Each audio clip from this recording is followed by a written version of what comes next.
Welcome to The Growth Equation. This isn't your typical business podcast. We're keeping it real about the challenges of scaling up, period. I'm Tristan Wright and I've been there.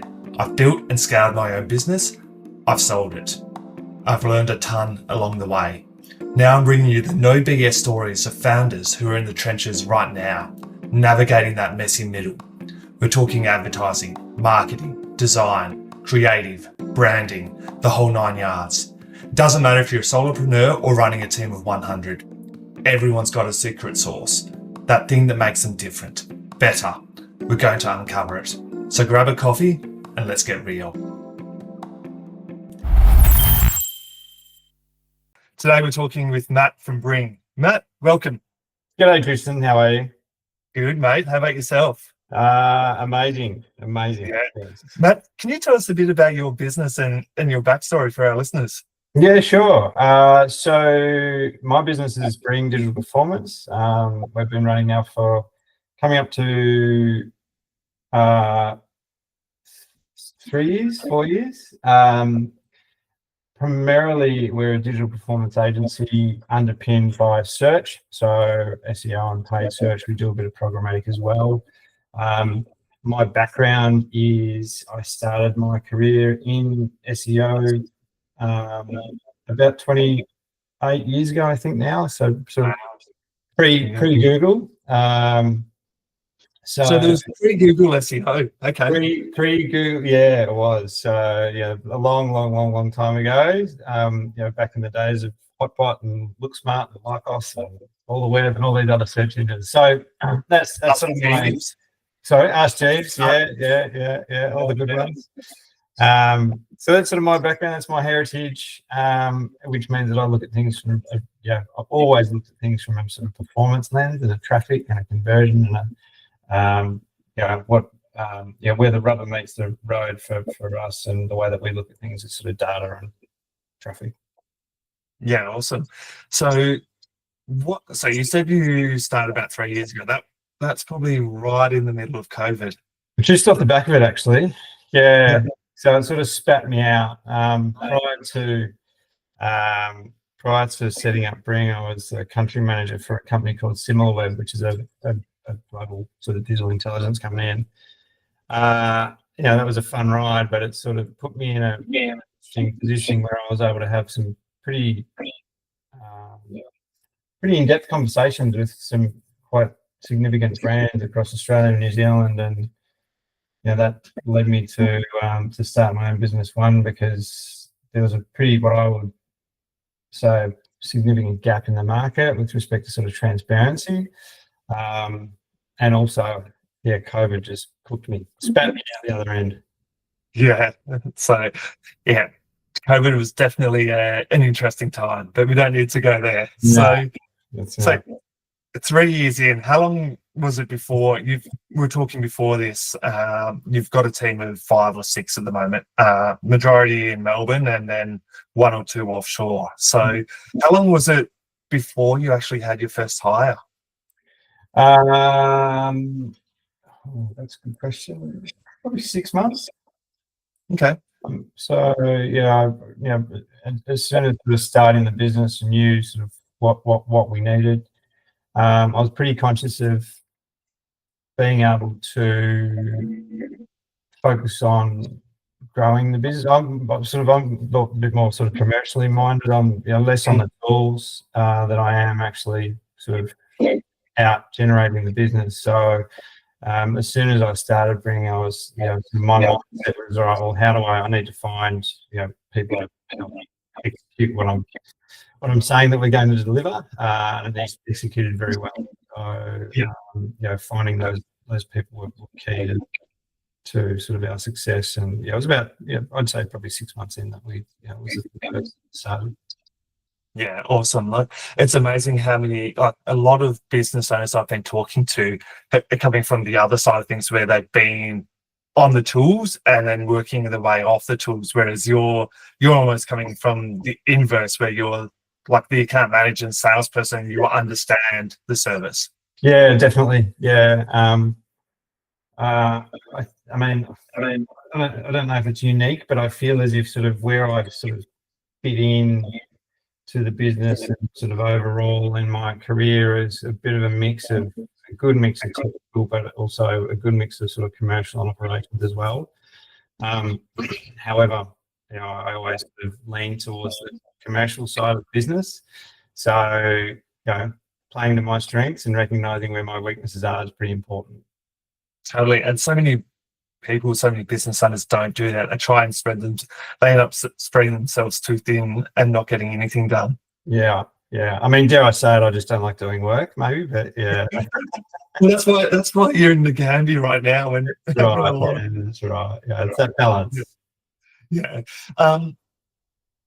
Setting up your own business, like I'm assuming it's your first business that you've actually run and owned yourself. What was the most, I guess, surprising challenge that you've been through in this journey?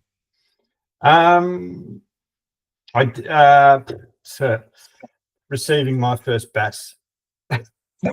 Yeah, that was a surprising journey.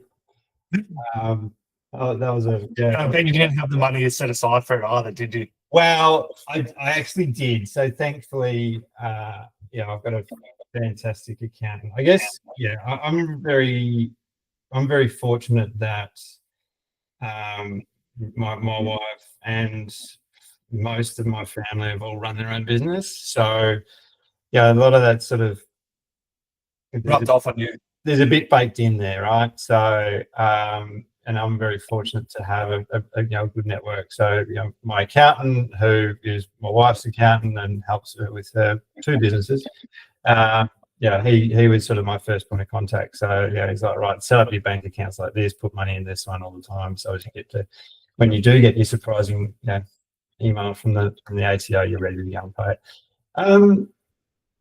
So setting up the bank accounts, a lot of business owners don't set up their bank accounts correctly at the start. They're like, we'll have an income account and I have an outgoings account.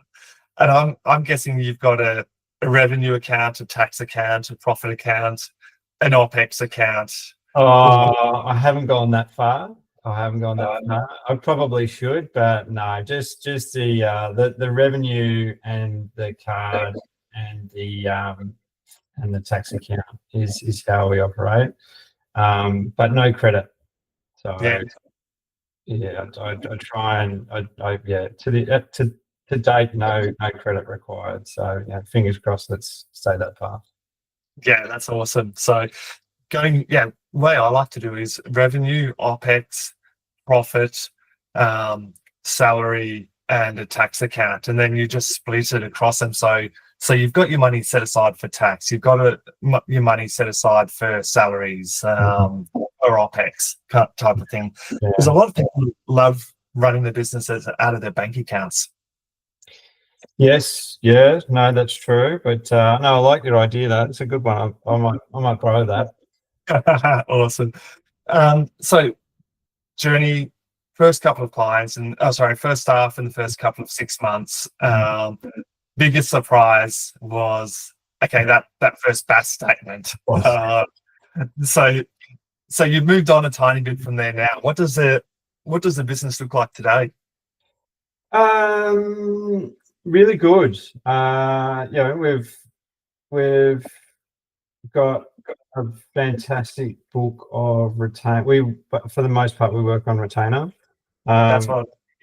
Yeah. So we do very little sort of project-based work. We've got a fantastic book of retained clients that have been with us for 2.5 years now. And we're building a very good name and brand in sort of our space. It takes time, but it's headed in the right direction. This year's probably been this year has been tough. We've had at least 2 or 3 clients have to scale back, or one in particular go insolvent, which has been that was another surprise, but a bit later on in did you lose money? Yes. On that one? Yeah. How many months late were they in the invoices? When I started to realize that the wheels were wobbling with that business, they were 3 months behind. So I put the screws in, and we were able to get get them. We lost 2 months basically. So that was. But it's a lesson. I mean, look, so long as you learn from your mistakes, and it is. It's a very good lesson. Look, it's the nature of the world, particularly what's happening at the moment, and it's just a matter of being a little bit more diligent and spending a bit more time in making sure that invoicing is up to date and people aren't too far behind. Direct debit. Some are, some we do. We fall on the sword and suffer the fees that Stripe charges, and just do the direct debit. But we do work with some rather big clients as well. So getting them on direct debit's a little bit more challenging, but they're pretty good at paying. Yeah, the larger clients, you generally, yes, they take a bit longer to pay, but you're generally at a lower risk. So generally. But no, look, aside from a few sort of speed bumps from I guess a cash flow perspective, things have been good. Yeah, awesome. So you mentioned like this year's been a bit of a bit rocky. Has it been because of those 2 clients that you lost that were unexpected, or has there been growth challenges and cash flow, or what? Look, for the most part, it's the clients that have lost and that have had to pull back. Losing one of them was quite significant, so that was a big hit for us. And then we've had a few clients have to pull back just purely due to restrictions. That I think, as well as the previous year was a bit of a purple patch for us, because things were, we were flying. To the point the accountant rang up and said, "Whatever you're doing, keep doing it, because you really hit your straps." But that was a purple patch. I think if we can, which we have, sort of just kept our head down, and I'm pretty enthusiastic about chasing new business. So, just keep pushing, and I'm optimistic. Probably June, July next year, maybe, things should turn around. Yeah, I'm thinking from a business perspective, there's starting to become a bit more positivity. So I wouldn't be surprised if you see people spending money a tiny bit earlier than June, July. So hope so. Fingers crossed anyway. So hope so. AI, have you got what you're doing? AI is perfect, to implement into processes or procedures. Obviously, you need the human oversight of it. But I'd be interested to hear your thoughts on if you're using it, if you're not. If so, why so? If not, why not?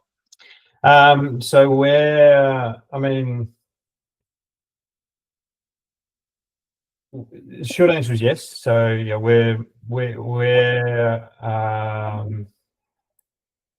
very much in the trenches with AI from a couple of different aspects. Firstly, because our role with our clients is to deliver them, and 18 months ago, 2 years ago, majority of all your traffic comes from Google. Right? That's just the nature of the world. Probably I sort of between 60, 70, 80% of traffic from Google. Obviously, things are changing dramatically. So there's GPT, complexity, there's Claude, there's all these new tools that are coming out, which are starting to take the place of traditional search, which means that from a client perspective and delivering a service, we need to ensure that we're covering our bases and our clients are ready. So as when people are using Gemini and ChatGPT, that they are actually in those results, those AI generated results. Research last night into a side hustle or a side project I'm doing, and it was actually providing suggestions of different brands and different companies online. So I wasn't asking, but it was basically acting as a search engine. So, Yep. and that's only just come out in Gemini, I think, in the last version. Yeah, a lot of the tools now are very much search. Like ChatGPT's got its own sort of dedicated little search module. We've seen some really good results out of Perplexity. And our clients are starting to get traffic from these tools, and we've had a number of clients that are actually getting conversions and leads from AI. So from that perspective and delivering a service, we're very much at the forefront of AI. And ensuring that we're applying best practice, but then from a sort of a back of house operational sort of delivery of process, I'm using AI a lot more, so much more.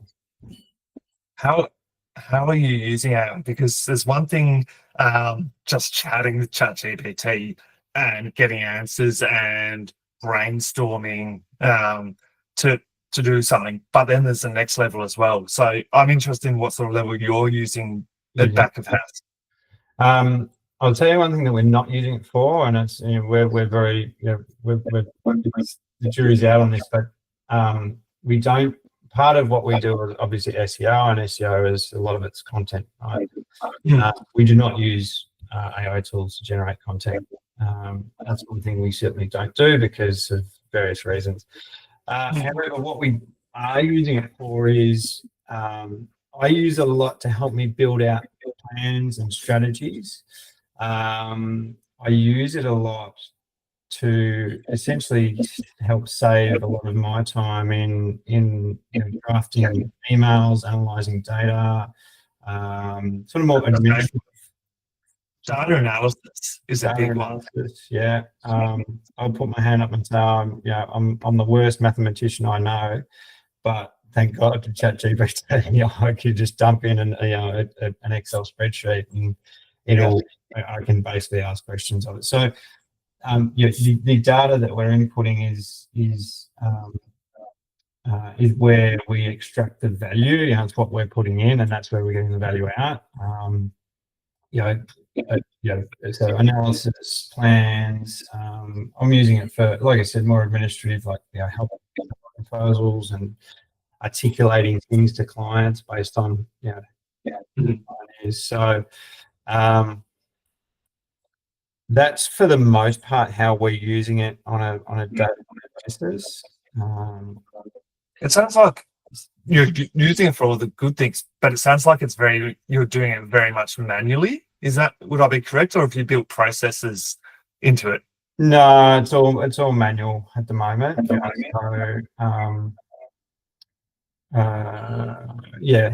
all manual at the moment. Because what we do is it's a very high touch service, so there's not a lot of automation actually delivering what we do. There's not a lot of automation that we can do because it's very much we still need the eye and the years of experience and the analysis to tell our clients what it is that we need to be doing. So we do use automation, but that's more so sort of using things like data and connecting that with HubSpot and Google Drive and Slack and those bits and pieces. Yeah, cool. You've been in business 3.5 years. How many times have you thought about giving up? Or have you been over it? But how many? So it's 365 days in a year. It's for 3.5 years. Never. That's awesome. Like so many people, maybe it's going to happen next year, but so many people will say, "Look, I'm over it. Like I love what I'm doing, but it's tough." So yeah, I mean, I don't like being told what to do. Well, I'm not a very good employee, and I know that, and everyone else knows that. So again, got to be completely honest with myself here. You're not employable anymore. No, I'm not. Yeah. Anyone sees a job application come through from me, just put it in the bin. No, never. I mean, it's certainly tough, but it's I am yet to, and you have your tough days, right? Yeah, you have your days where you get out of bed and you just can't face it, and you kind of need to just walk away for the day and say, all right, well, we'll pick it up tomorrow. But at no point have I ever thought, no, I'm done with this. I'll just go and get myself a job. I don't, yeah. It's it's just yeah. There's sometimes there's tough days, and you have to accept that because there's always peaks and troughs in business. Yeah, So peaks and troughs. I often wonder, it'd be interesting to understand sort of, if you take the 365 days in a year, and I'm sure there's a statistic about this, but of that, what percentage of that year are you actually active and delivering value and doing something versus just sitting on the screen a bit exhausted and needing a bit of a breather and time out. It'd be interesting to understand that, I think. do you actually monitor? Oh, this almost ties into work-life balance or life balance. Do you monitor your energy and ensure that you've got a bit of a balance there, or do you find that you're actually being unproductive at times? Um, I definitely have times when I'm unproductive, without a doubt. I'll often find myself sort of sitting there and just flicking from screen to screen and be like, oh, there's something on Facebook, and then down the rabbit hole you go for half an hour, and you're like, hang on a second. So yeah, there's definitely times when I'm productive. I know in myself that what times when I'm going to be delivering the most value. For me, it's for the most part it's in the morning. And I'll start the day hard, go full tilt, give it all that I've got, and then I will. I'm happy to put my hand up at sort of 4 o'clock and say, all right, well, I'm just out now, but I'll often sort of pick things up again later on. So, but generally speaking, if you look at it, the sort of broad picture, mornings is when it all sort of happens, and then sort of slowly sort of peters out in the afternoon, and then pick it back up for a couple of hours at night for the most part. So that sounds like you're doing more than 40-hour weeks at the moment, almost. So if you're working evenings. Yes. I mean, look, it's not. You run. It's your own business. Like, you don't have. There's not a. You don't start and stop. Yeah. You're always thinking about it. Even on Christmas Day, there'll be a thought about the business on Christmas Day. So, it's even, we were away. We were on holidays a few months ago, and my wife runs her own business, and she didn't even. I still to this day don't know how she managed it, but she didn't even take her laptop with her. And then so apparently I wasn't allowed to do any work whilst we were on holidays. But you kind of. I was having to actually sneak off and pretend I was going to the toilet, and I was on the phone and making phone calls. So it just, it's, you'd like to be able to say that you completely stop, but it never stops. Yeah.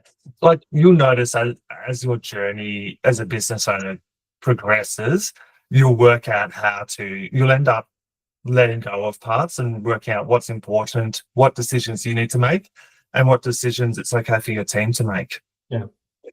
And it just takes time. So I was going to ask, how does your family deal with the fact that you sometimes work evenings and whatnot, but you've already answered the question. Yeah. I mean, my work activity pales in comparison to my partner, to my wife. So between the two of us, it's certainly a busy little household. Yeah, and it's better than the other way, that's for sure. So, yeah. Has your mindset, as growing as a business owner, has your mindset to I guess business and growth and family changed? What's your learning journey been like? With my learning journey with respect to sort of life balance and family and work. Yeah. Like, has it changed or? I don't know. That's a good question. It's improved. Definitely work-life balance has improved, and that's one of the things that I'm sort of set out to do. So definitely work-life balance. I mean, being your own boss. Yeah. And the team are all remote, so you can effectively work wherever I need to and spend more time with the kids. So from that perspective, the work-life balance has really improved. Probably the stress levels are significantly higher though, which doesn't always work in the family's favour, which is a bit unfortunate. But and that's probably something that I know, not probably, that is something that I'm more conscious of now than ever, is trying to figure out ways of how I can manage that. Yeah. As a leader, like I imagine having a remote team, you've had to almost adapt and learn leadership on the fly as well. I'm quite fortunate in that I've led teams through my career. So it's working with a team and leading a team is not too foreign to me, and particularly over COVID, everyone was remote, whether they were in another state, country, or just next door. So leading teams and leading remote teams is, I mean, we're fortunate enough with my guys, for the most part, for most of us, we can catch up. We had our lunch at the Christmas lunch at the pub the other day. So we're fortunate enough to be all in Melbourne, but it's certainly not foreign to me leading sort of teams remotely. Yeah, awesome. If you had to give other business owners one piece of advice, or maybe a piece of advice you wish you were given, like growing or scaling your business, what would that one piece of advice be? Be transparent and honest. With absolutely everything, finances, sales, the whole lot. Well, okay.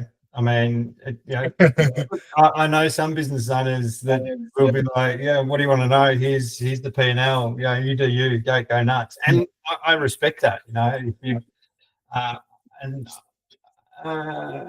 mean, I'd choose my audience, but I'd be fairly relaxed in sort of sharing what that looks like as well. But no, what I mean is that really your business is only. Your business is nothing without clients, right? And if you're not honest and transparent with your prospects and your clients, then what have you got? What have you got? And that's something that we, particularly in my industry, transparency and is important, and it's probably something which is lacking. But that's probably the one thing that's sort of that stands out as be honest and transparent, and you're respected for it. We had a prospect come to us a while back, and we couldn't help him. It was like, we just what you'll do is we just can't help you. A month later, he turned around and came back and said, I'm doing something else now, and this is the new project. I'm like, great, we can work with that. We can do it. He's like, fantastic. And we're off to the races. So that'd be my piece of advice. Actually, one other thing, and that is focus on what you can control. That's a big one. It's one I often say, because anxiety is when you're stressing about things you can't control, like super simplified. And if you focus on what's in your control, you make progress and move forward. That's right. Yeah. So, Matt, it's been a pleasure talking to you today. If people want to get in touch with you, what's the best way to connect? Email, hit me up on the LinkedIn, the website, matt@bring.au. That's my direct email address, or you can get me on LinkedIn. Awesome. Thank you very much for your time. Thanks, Tristan. Cheers. That's a wrap. Thanks for tuning into The Growth Equation. If you've enjoyed the show, hit that subscribe button and leave a review. It helps us big time. Catch you next time. And if you want more, head over to evolvetogrow.com.au for show notes and exclusive content.